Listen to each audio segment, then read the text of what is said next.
Hey everybody, welcome back to Fracture Space with Fleet Admiral Katz. Phase 3 for Fracture Space just launched, and boy is it a game changer.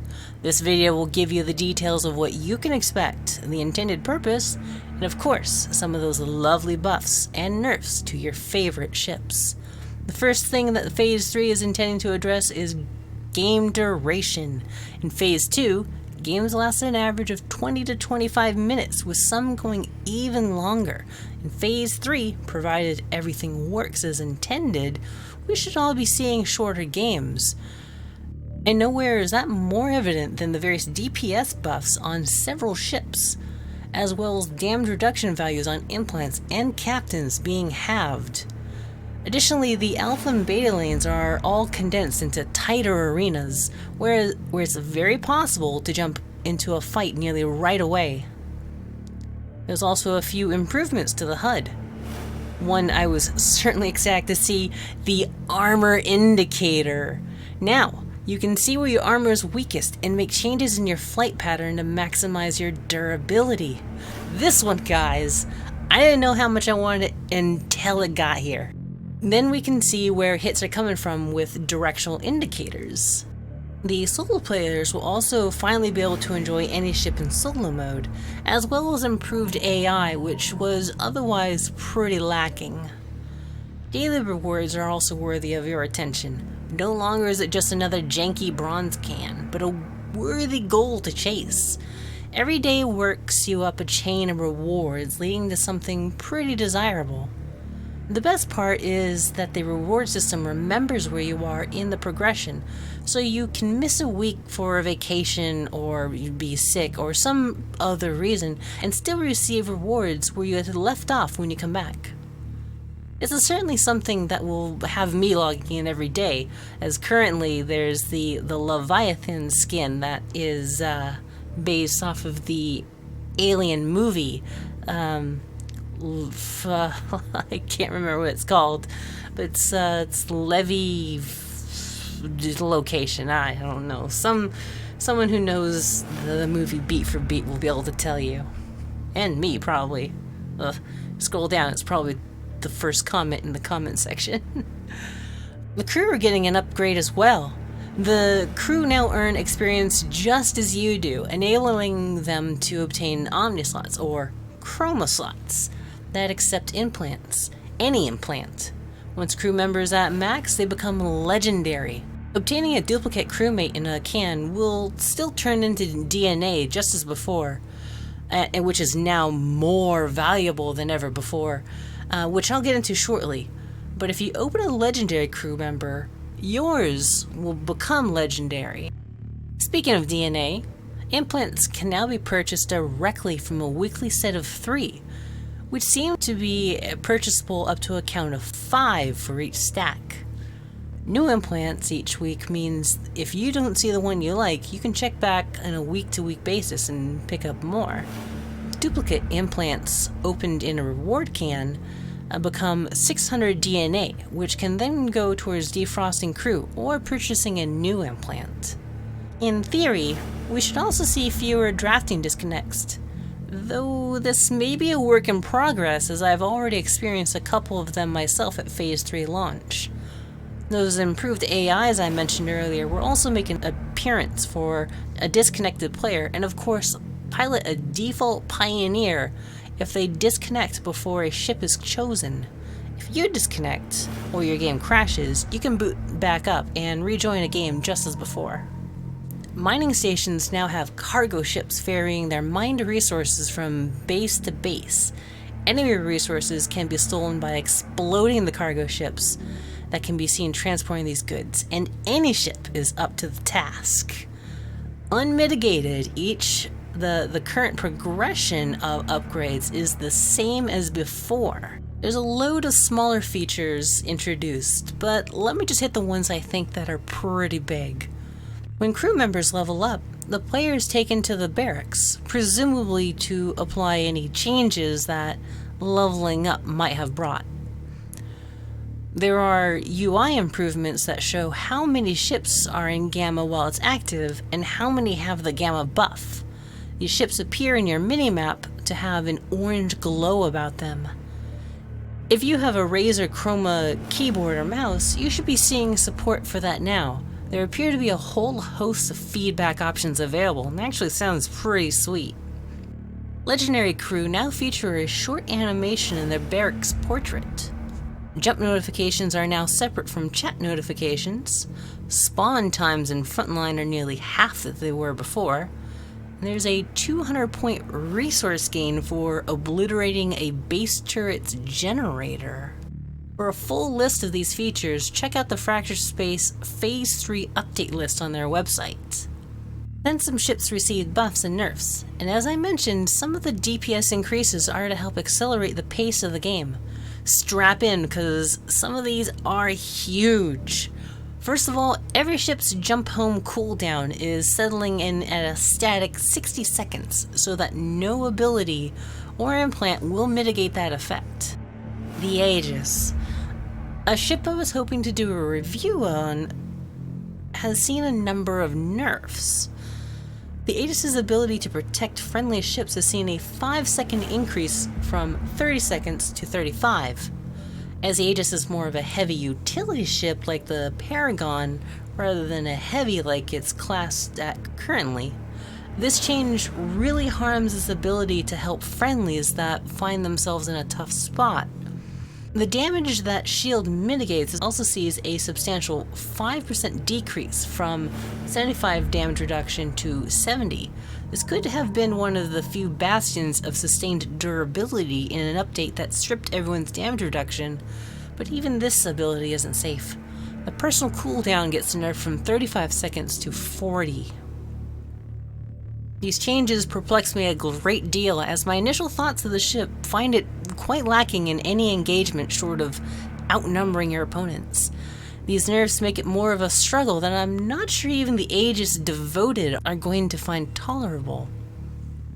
Moving on to the Sceptre, that tiny little utility ship. The blaster's damage has received a damage boost of 10 whole points per shot for its standard 3-shot burst configuration, going from 56 to 66 damage per round.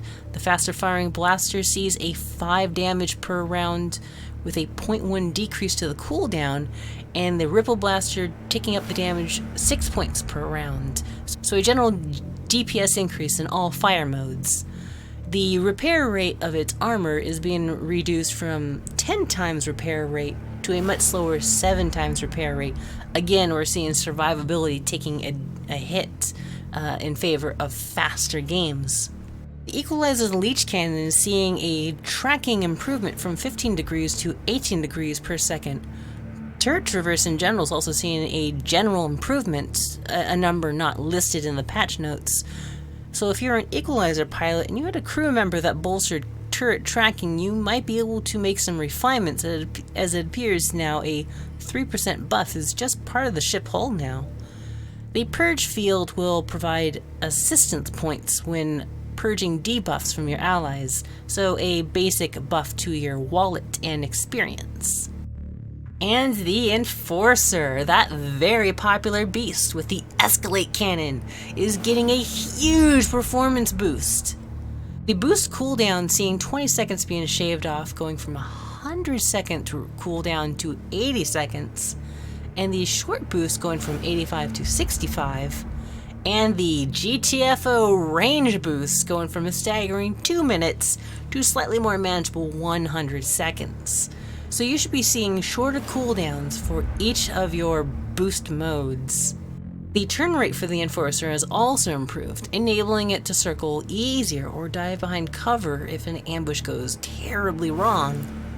And the big one, the accuracy of the Enforcer's main armament, the Escalate weapon, is seeing a general boost in accuracy. Since each hit increases the damage of the next hit, this one's a major boon to guarantee damage from a well-aimed hit or even close-range dogfighting, ensuring that even more shots are going to land and that you're going to be able to fly away victorious.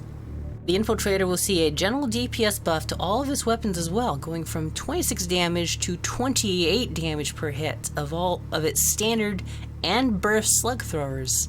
And then the mass slug throwers going from a larger 108 damage to 112. The Paragon, a ship that was almost universally agreed upon for needing a helping hand, has finally gotten a series of buffs. But are these enough to give it viability in combat? We see its mini cannon DPS go from 14 to 16 damage per hit, as well as a slight increase on smaller ships. Additionally, the fall-off restriction has been removed entirely. Waypoints now have a 5-second startup timer before becoming active? This seems more like a nerf, which I'm not sure is the kind of helping hand this ship needed. Charge bomber bomb delay goes from 4 seconds to 3 seconds, and without having flown this ship in the latest Phase 3 changes, I'm not sure these changes are addressing the number of problems people have with the ship, but only time will tell whether or not our dreams of a space aircraft carrier can become true. The intro-level repair vessel and my first support ship, the Protector, also sees some love.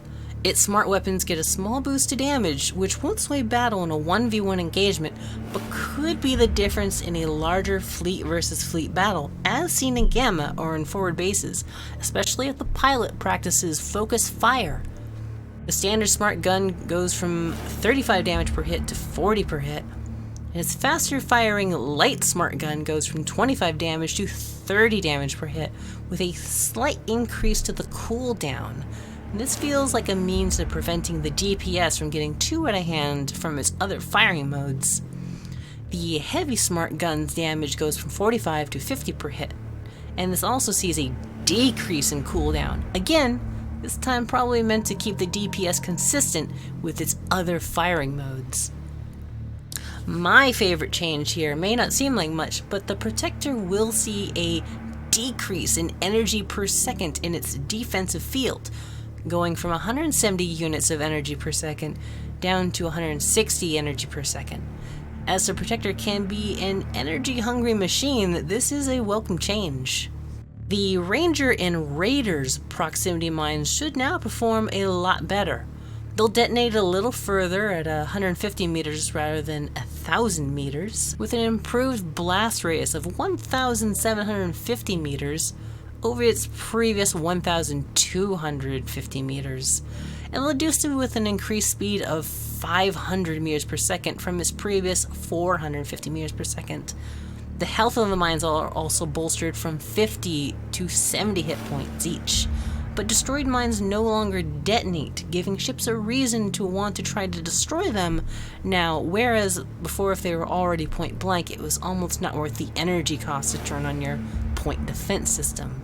Some other ships received small adjustments, but barely worth mentioning. If you want the complete list, head on over to Fracture Space website and consult the changes in the Phase 3 update notes. I won't get into too much of the bug fixes, with one exception. Legendary skins with unique jump animations are now fixed, and my Ghost, with his wispy and dangerous skin, looks amazing. And that, in a nutshell, is the Phase 3 update. It's the biggest content update the game has seen in some time, and goes to address the player retention issues that have plagued the game since open beta. So, how are your experiences with Phase 3 so far? Are your games shorter than before? How do you like the smaller arenas? Did you prefer the larger ones?